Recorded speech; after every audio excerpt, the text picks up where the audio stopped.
Shqipëria ka një kampion bote në boks, dhe jo në një peshk çfarëdo, dhe jo në një titull çfarëdo. Ky është Jurgen Uldedaj, i cili vetëm pak ditë përpara në Londër ka bërë një nga ndeshjet më spektakolare të viteve të fundit të boksit botror. Jurgen, urime një për titullin e kampionit botës dhe mirë se vjen në këtë podcast rrëfim që është në Komitetin Olimpik Kombëtar Shqiptar. Unë doja ta nisem më njëherë tek ajo ndjesia e parë. Çfarë do të thonë ti je kampion bote? Si është ndjesia ti je kampion bote? Si fillim, faleminderit e mirë se u gjeta. Ndjesia e të qenit kampion bote, se di është si shpërblimi i 17 viteve shumë të mundimshme edhe të zorshme të karrierës time. Është thjesht një shpërblim dhe motivim shtys për të vazhduar më përpara. Kjo është një trampolin shumë e bukur, sepse në momentin kur futesh tek bota e boksit, domethënë e boksit profesionist dhe në arena të tilla të mëdha, do të thotë që janë dhe përgjegjësi të mëdha.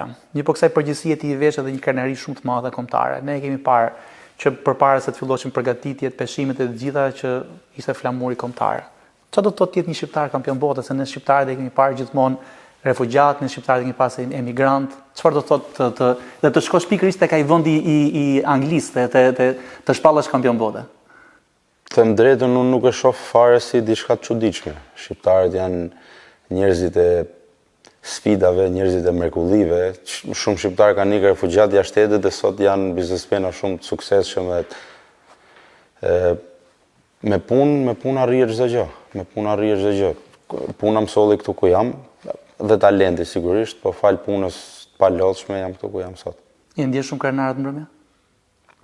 Patjetër, qenurit shqiptar i parë që shpallet kampion bote në sportin e boksit është një privilegj, ndjesi shumë e veçantë.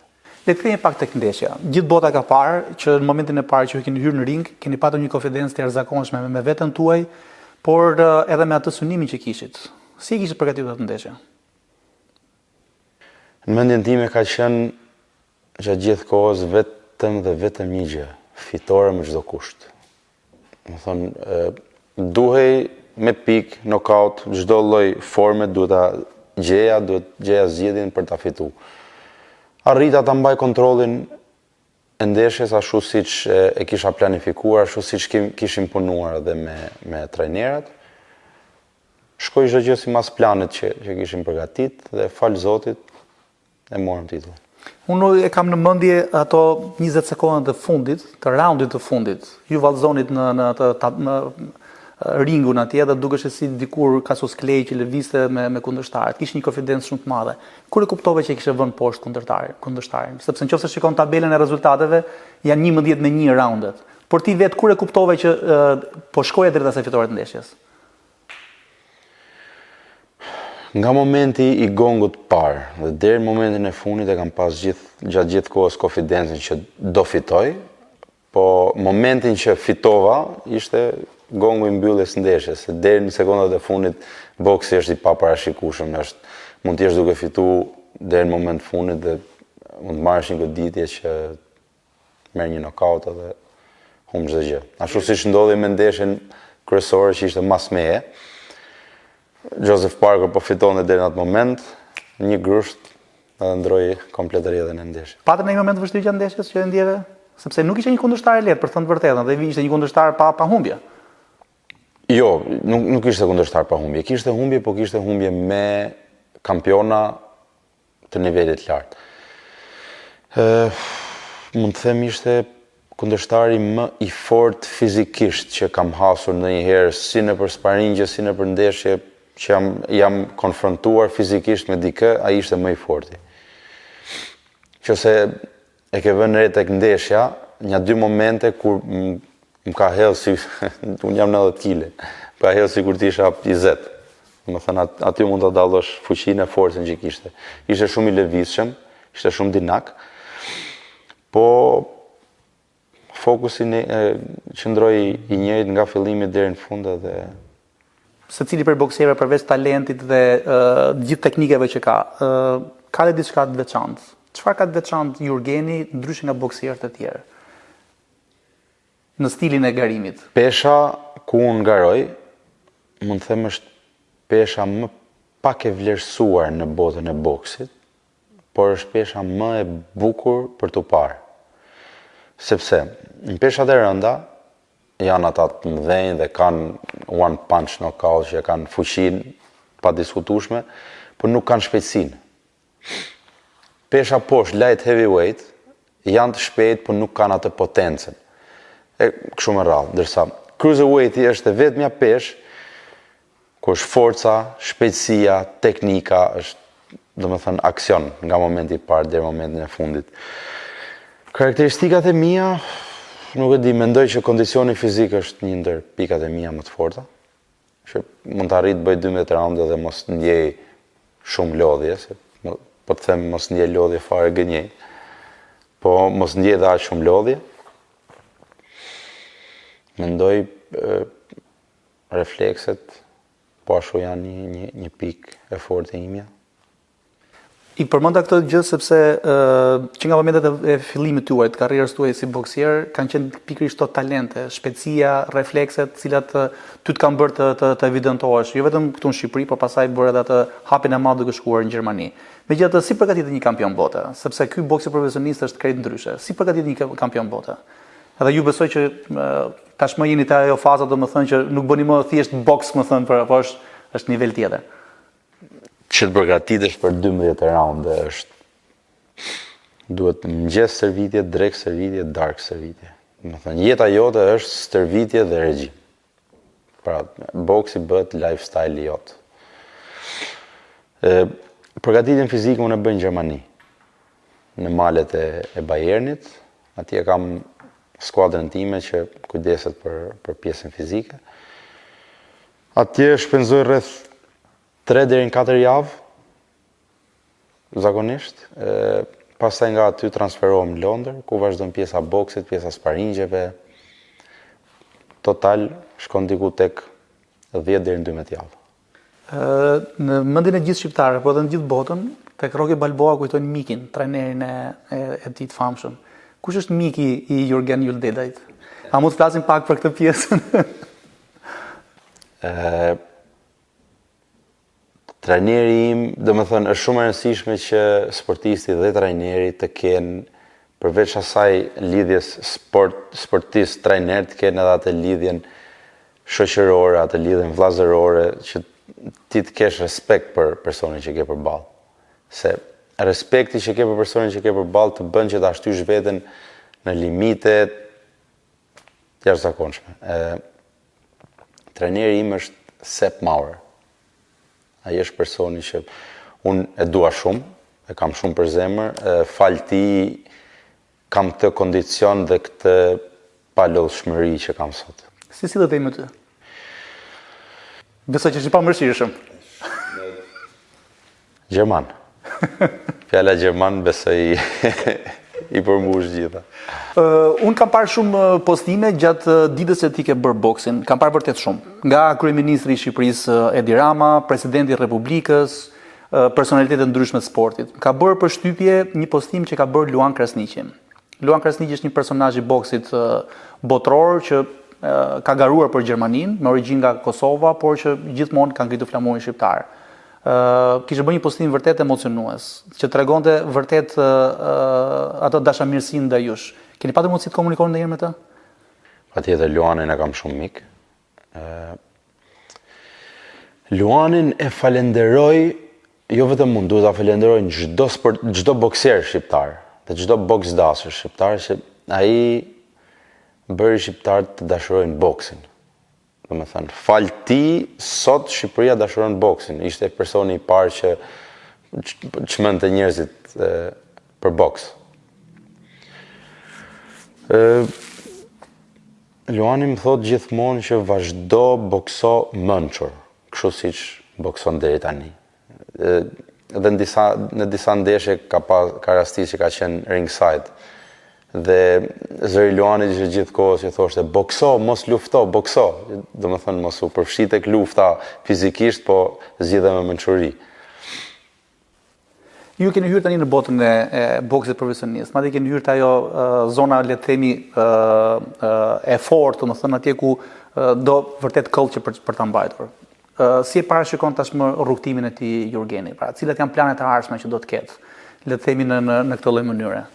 shumë shpejt për të bërë ndoshta një parashikim, por vetëm pak javë nga ndeshja shumë e rëndësishme. Kryesore është që ky titull që fitova të qëndroj me mu për një kohë sa më të gjatë mundshme. Dhe pas kësaj, kryesorja e dyta është që këtij titulli t'i shtohet dhe një shok tjetër.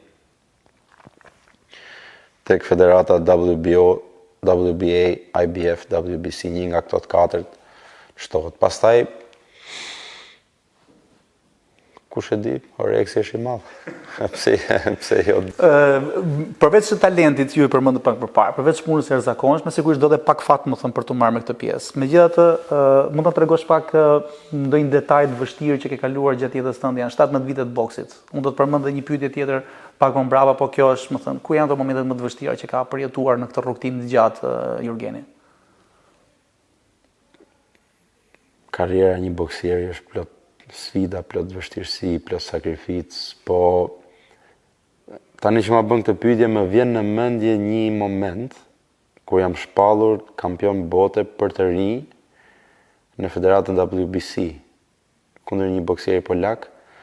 Unë theva dorën në raundin e 4.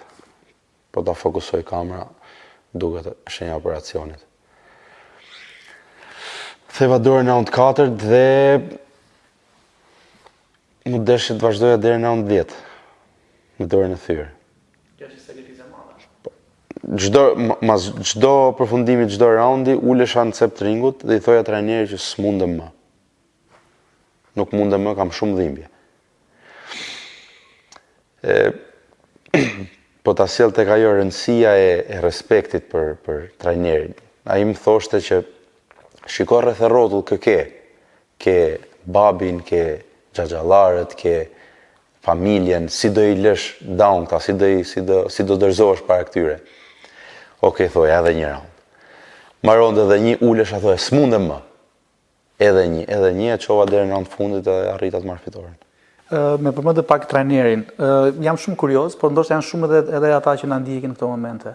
Çfarë thot trajneri kur jetë ai moment? Sepse ti je në një tension të madh, më thënë rrafet e zemrës janë 240. Çfarë mund të thot trajneri në ato momente kur ti përgatitesh për raundin tjetër?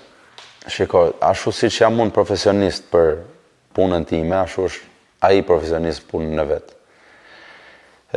Ai jep instruksionet e duhura, sepse një sy i tretë e shef ndryshe, domethënë jo si unë aty. Ai nga larg e shef më ndryshe se ç'a funksionon, ç'a nuk funksionon, ç'a duhet evitoj. Dhe jep varet në varësi të kundërshtarit, jep këshillat ndryshme. Shqipëria, Gjermania, Londra. Si është ndërtuar jeta e Jurgenit? Sepse ti se ke shkëputur marrëdhëniet me Shqipërinë, vazhdon akoma. Këtu është pjesa e zemrës. Po. Sa do të thoja, zemra në Shqipëri, përgatitje fizike në Gjermani.